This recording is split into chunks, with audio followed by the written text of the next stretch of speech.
Hi, everybody, and welcome to the Wednesday edition of Proline Daily, the longest-running sports handicapping show in America, coming to you direct from Las Vegas.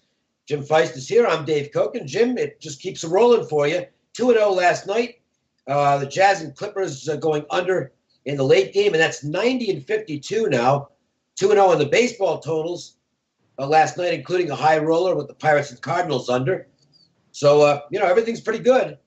It's been rolling pretty well. You know that you're going to have some bumps in the road in life and in sports betting, but we work hard every day. I know you do the same thing. We both study a lot, and it comes out in the results. In the long run, we're going to win money, and that's because we work harder than everybody else does, and we take advantage of it. But 90-52, I'm very proud of that record, and we look to close out these playoffs with more winners. We have something going tonight as well. All right, so let's look at a little NBA and the Hawks and Wizards. Pretty good first game. Competitive throughout. Washington gets the win, 114-107.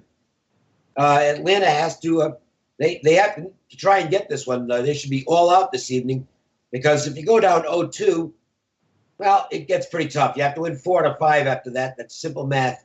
So Atlanta knows their backs will be against the wall if they don't win on the road tonight, and that won't be easy to do. They're a decent road team, but Jim, the Wizards have been a very good home team all year long. Not a great road team, but they're tough when they're the host team. Well, they got a lot out of John Wall the other night and Beal. They're two great guards. We're seeing a lot of great guard play in the playoffs right now. Of course, there's some great athletes in the NBA. And that's very enjoyable to watch. Atlanta, they played very physical, and even the Washington team, some of the players said they were they were MMA fighters, and Washington was playing basketball. Yeah, well, it's the playoffs, so get used to it, guys. The tempo of the game was higher than expected. 114, 107, 221 total. Tonight's total is 212. But when you look at the only way that I feel Atlanta can stay in the game and win the game, and that, of course, is their goal is to win the game, not just cover the spread. They're going to have to find a way to slow down these guards and slow down this tempo. They can do that a little bit on the offensive side, the way they run their own plays, but they're going to have to play some defense, and they're going to have to cut the ball off and cut off some of the passing lanes because it was wide open offense the other day. And if that continues, they're not going to last very long in this series. No, I would agree with that. I think that Atlanta's trying to turn it into an alley fight because that's really the only way they're going to win. It's just not going to happen. Otherwise, Washington's just too good for them offensively. So, rough play or not, according to the Wizards, if this game is played at the same pace, I don't think Atlanta can beat them. Yeah, I think you got to get Washington down in the low 100s. Yeah. In order for it to be an Atlanta possible victory, and maybe even less than 100. So you might. Their goal is to try to slow this tempo down. The total is at 112 or 212. Just a very slight lean that they can slow it down enough to keep it under that total. I'm not really convinced of that, but that's the general direction of where my opinion is in this game. One other stat to throw in, the Nationals, wrong sport. The Wizards have been really good when they are well rested. They're 20-8 against the spread on 2 days rest, and in fact, they've also gone over regularly when they're on 2 days rest, which indicates that they're able to get their offense going when they've got fresh legs. 36-17. So I agree with what you just said, though. So I'm going to stay out of this game. I don't really want to go into the zigzag here, which would indicate the Hawks.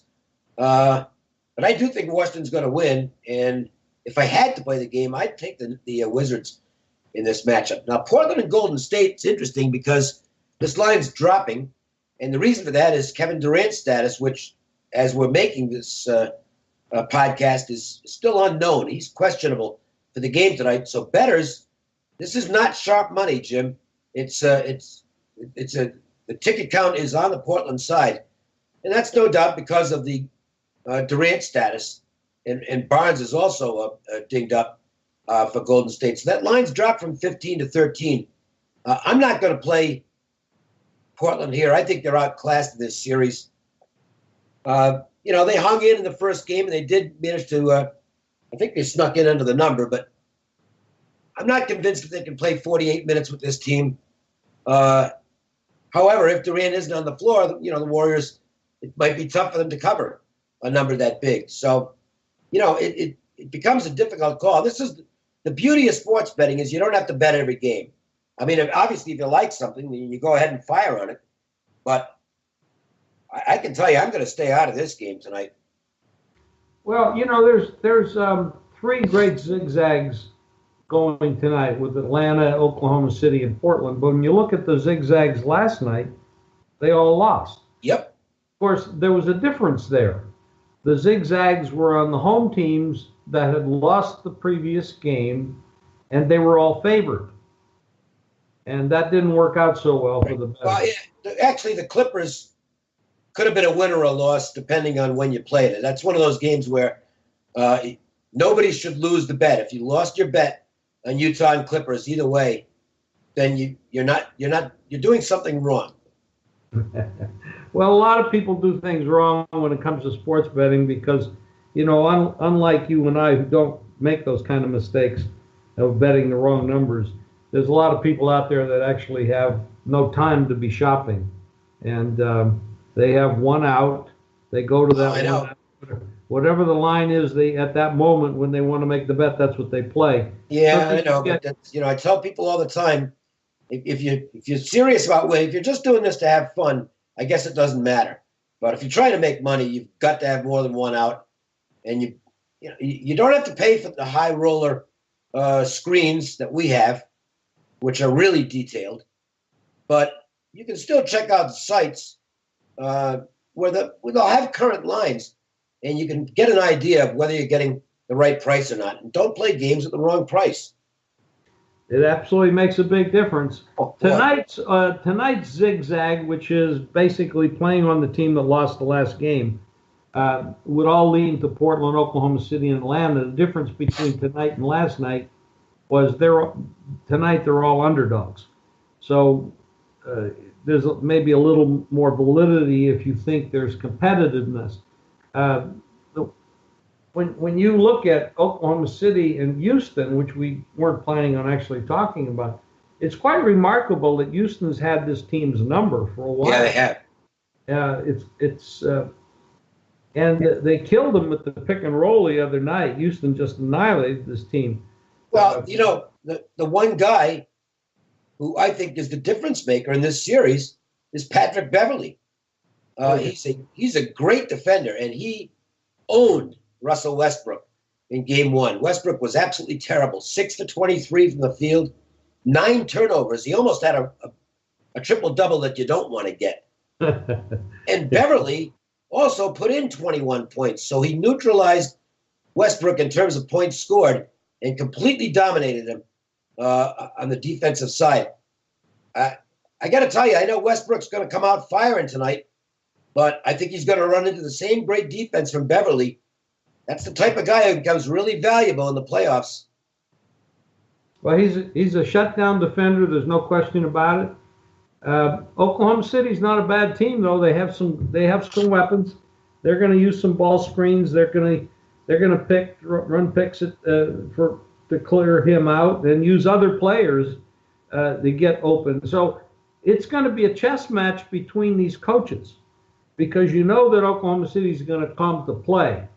As will Atlanta and as will Portland. Yep. The problem is when we talked about the Golden State without Durant, we've got to remember who this Golden State team is and who they were last year and the previous year. They still have many of those weapons on that team, and they're really overloaded with talent on this club.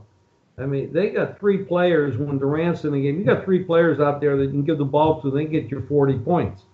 So and then Draymond Green, I mean, he's a great athlete. This is a extremely talented team, difficult for anybody to match up with because they have so many weapons. Yep. And the flip side of it is Portland, look, they've been hot. I mean, they've covered 18 of their last 24. Game one, I'd say that was a misleading final score. I mean, the Warriors beat them by 12 in the fourth quarter, I believe, and the final margin was 12. Tie game after 3. And Durant had a huge game. So if I had to bet the game, I think I would take Portland, but the good number's gone on that already. And that's, again, one of the things you just have to discipline yourself with in sports betting. This line opened 15. The store that opened at 15, the sharpest stores, they're down to 13.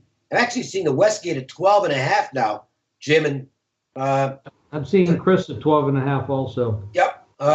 Flip side is I want to add something in there. We should mention that. I mean, this is an incredible statistic.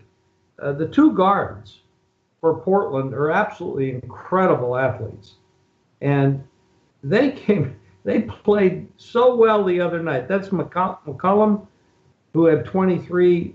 Well, he averages 23, and Lillard, 27. They had 75 points in that game. Yeah. 75 from two players.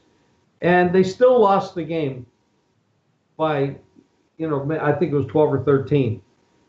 That is the problem with matching up with a team like this with Golden State, because I don't expect Lillard and McCollum to get 75 points again, maybe ever. No, yeah, and they still lost the game. So, and they still lost it by a dozen. It's tough. I know Lillard, prior to the series, said, well, we're going to win this series in 6. I'd like to bet against that. Head-to-head, by the way, lately, Portland has been covering at Golden State. They've covered 7 of their last 9. So there's some good information for you in basketball. Again, I don't think we gave you any plays today, but, it still looks to be I think there's going to be some competitive matchups tonight. Got a free play that we'll talk about. Now, I will say this. I'm not betting this game because I already have the series selection. We sent this out prior to the series. I took the Ducks. That's a bigger favorite than I normally would play, but I was convinced they'd beat Calgary in this series, and they're up 3-0. So I'd say I look pretty good in that one.